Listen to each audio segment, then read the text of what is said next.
Over the next 10 episodes, we are going to be walking through one of the most defining moments in the entire Old Testament. A moment when two men saw what everyone else saw: the same land, the same cities, the same giants, the same obstacles. Yet they came back with a completely different report. The difference wasn't what they saw, the difference was how they saw what they saw. Our vision shapes our direction. Our direction shapes our decisions, and our decisions eventually shape our destinies. What do you do when your circumstances seem to directly contradict what God has promised?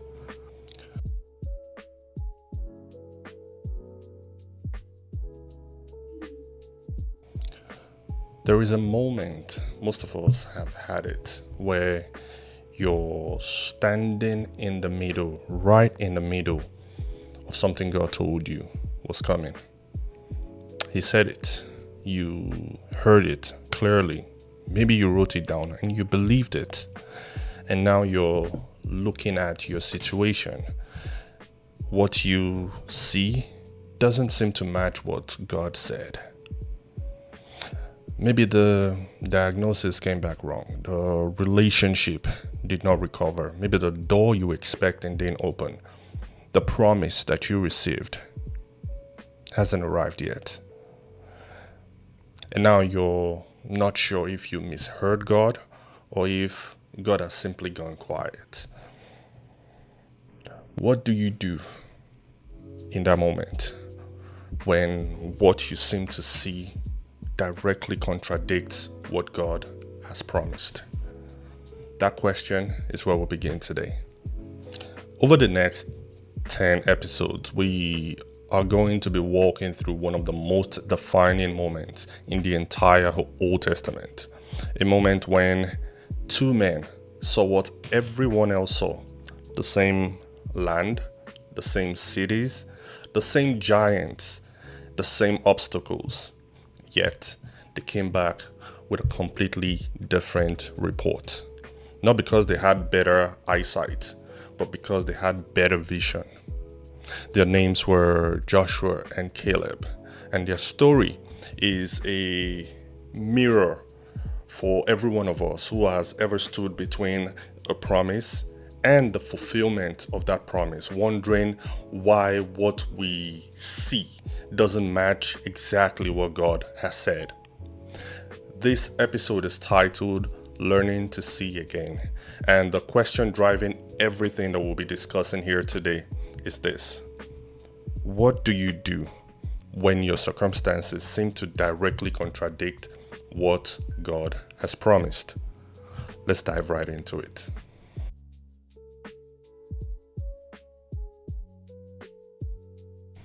Let's go directly to the text. In Numbers chapter 13, the Israelites are at the edge of the promised land.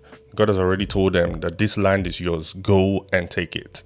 Moses then sent 12 spies to scout out the territory, the land, and basically everything that was around it.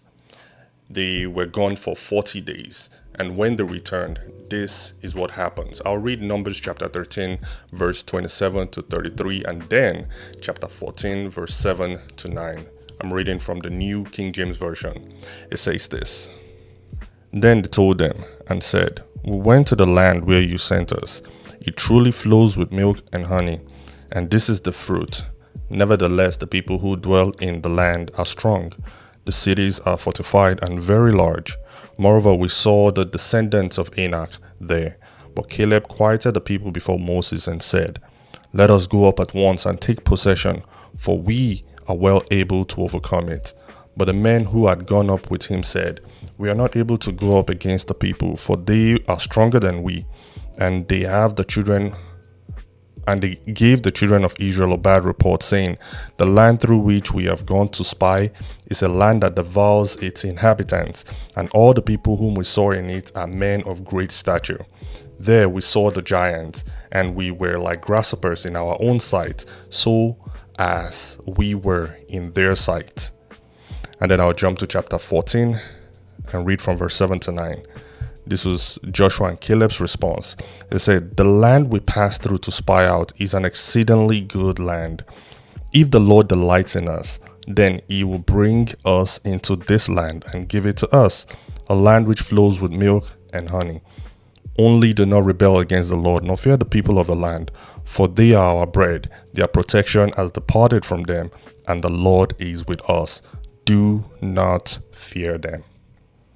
This was the same land, the same 40 days, same cities, same giants, two completely different reports. The difference wasn't what they saw. The difference was how they saw what they saw. So let's start with something foundational, something I think most of us have never really been taught to distinguish, and that's the difference between eyesight and vision. Wait, aren't those the same thing? See, that's exactly what most people assume, but they're not the same thing. Eyesight is what you observe. It's the raw data that your eyes collect, what the circumstances say, what the report shows, what the numbers indicate. Vision is something entirely different.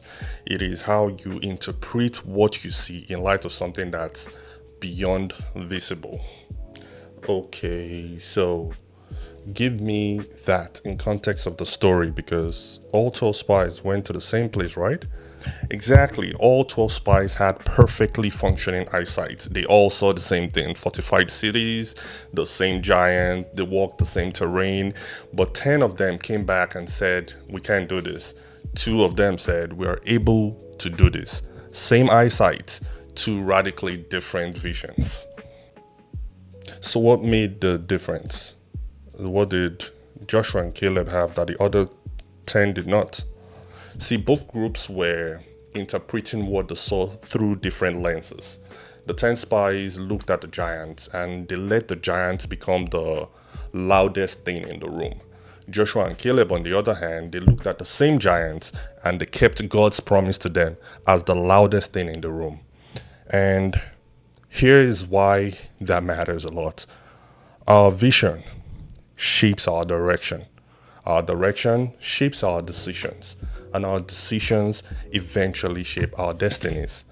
The most consequential thing about you as an individual, more than your opportunities, more than your resources, more than your talent, the most consequential thing about you is the lens through which you are currently seeing your life. Wow, that's a strong statement. It is a strong statement, and I mean it, because most people are not struggling because they lack opportunities. People struggle because they are looking at the right situation through the wrong lens. For instance, fear is a lens. Disappointment is another lens. A delayed promise is equally another lens. And when those lenses go unchecked, when we let what we see become the final word on what is true, we begin to see the way the 10 spies. So we begin to see giants, we begin to see walls, we begin to see our own inadequacies, and we lose grip on what God actually said. So when you say faithful vision, what exactly do you mean? Because I want to make sure we're not just talking about positive thinking. Oh, no. We're not talking about positive thinking. Faithful vision is not is not optimism. It is not the spiritual version of just be positive. It is definitely not pretending that the giants are not there. Joshua and Caleb were not naive. They saw the same obstacles that the 10 spies saw. They acknowledged the people of the land. They acknowledged that they were stronger. They were not blind to the difficulties. They were simply refusing to let the difficulty become the final authority on what is possible. So how then would you define faithful vision? Here's the definition. Faithful vision is recognizing reality while refusing to allow reality to define God. You see the giants clearly. You don't minimize the giants. You don't pretend it isn't there, but you refuse to let the presence of those giants cause you to shrink your understanding of who God is or what God has already done. Wait, that's actually a harder thing to do than just being positive. I promise you, it is much harder. If Positivity says it'll probably work out. Faithful vision says, I don't know how this will work out, but I know who God is and I know what He has said. I'm going to keep my eyes on what God has said, even when everything in front of me is telling me to let go. Just listen to how the 10 spies described themselves after they saw the giants. They said, we are like grasshoppers in our own sight. So we were in their own sight. That's a striking image, right? Do you notice that their opinion was not even a military assessment? It was an identity statement. They had stopped seeing themselves the way God saw them, and they started seeing themselves through the lens of the very people that they feared. When God gets small in your perception, you stop defining yourself by your calling and you start defining yourself by your threats. When vision fails, everything else falls apart. Not because God has abandoned anyone, but because people can no longer see what God is doing. So the battle over how we see, that's actually a significant battle. I cannot overstate this. It is one of the most significant battles of your life because you will always move in the direction of what you see, especially the things that you see most clearly.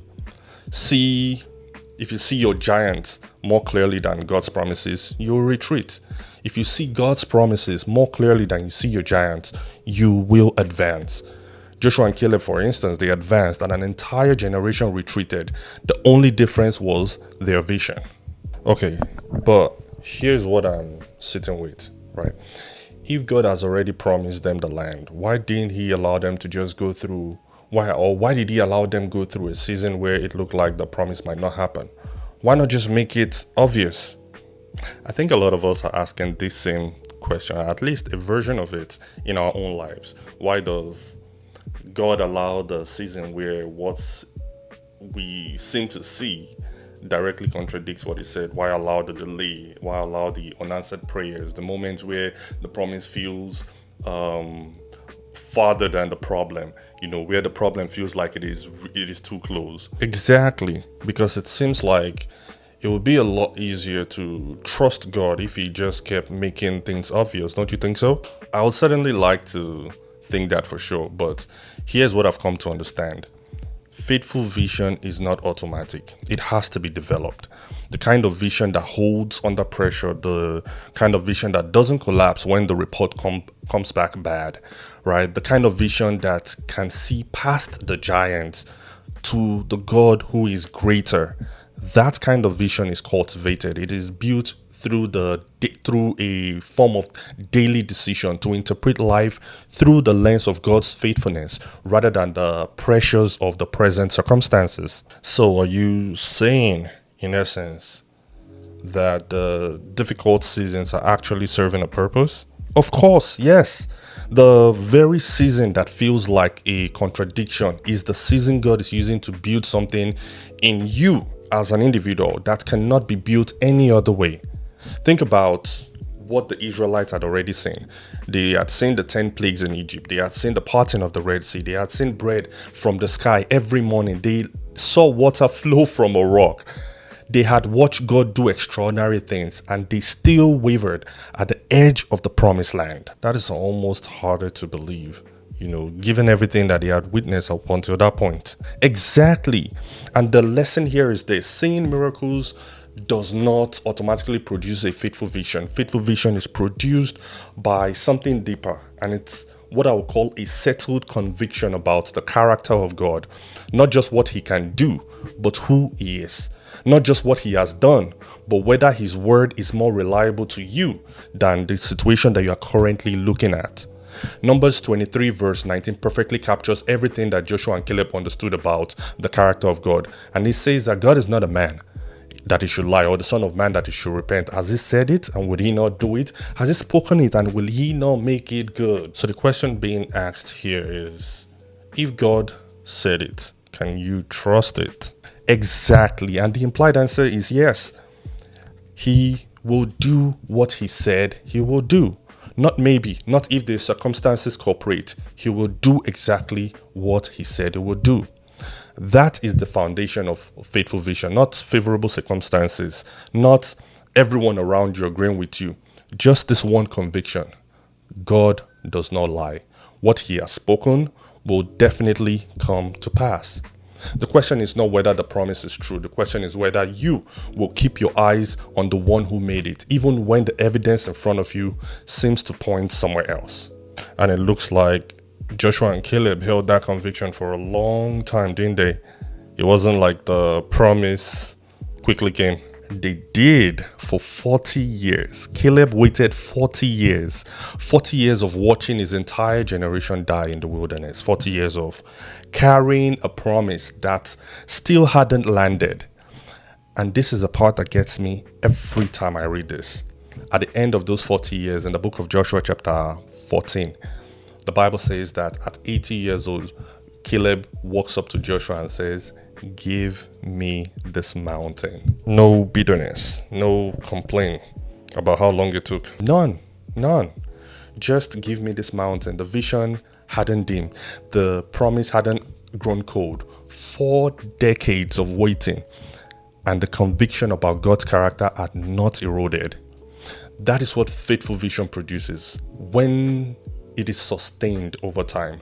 Not a man with perfect circumstances, but a man with a settled soul. So the difficult seasons isn't evidence that God has forgotten you. It is not. It is an invitation to develop the kind of vision that doesn't depend on what's visible to confirm if I need to stay steady. And this is the kind of vision that God can work with, because the hard truth is that the 10 spies needed to see before they would move. And because they needed to see before they would move, they never moved. They died in the wilderness within sight of the land that God had already given them. Joshua and Caleb chose to trust God over what they saw, and they walked right into everything that God had promised. Let me step out of this conversation for a moment and speak directly to you. Maybe you've prayed over a relationship, over a friendship, over a marriage. Maybe you've prayed about that prodigal child, and it's just not turning out to what God said. Maybe the relationship still ended, and you don't quite know what to do with the promise that you were carrying. Maybe you stepped out in faith and you left that stable thing for what you believed God was calling you towards. Maybe it still hasn't worked out the way you expected it to. And maybe you're beginning to hear the voices around you, beginning to sound more like the 10 spies. Maybe the delay has gone on for way too long, and you've quietly started to grieve the promise. You haven't stopped believing in God just yet, but you started believing less firmly on the specific thing that He told you. And possibly there might be that low-key sadness underneath your daily life that you can't quite seem to name at this particular point. I see you. The pain of unmet expectation, it is real. The weight of a delayed promise, that is real. The confusion of standing in a situation that seems to directly contradict what God said, that is real. And I'm not asking you to pretend like none of this exists. I'm asking you to gently, and with everything that I have, do not let what you see right now become the final word on what God has said.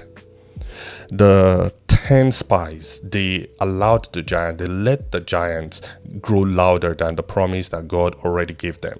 Joshua and Caleb refused to let the giants be the last voice they heard, not because it was easy to do, not because they had more information than the 10 spies, but because they had a settled conviction about the character of God, and they would not let their circumstance, what seems to be their now, they did not let that rewrite their understanding of the character of God. You can do the same.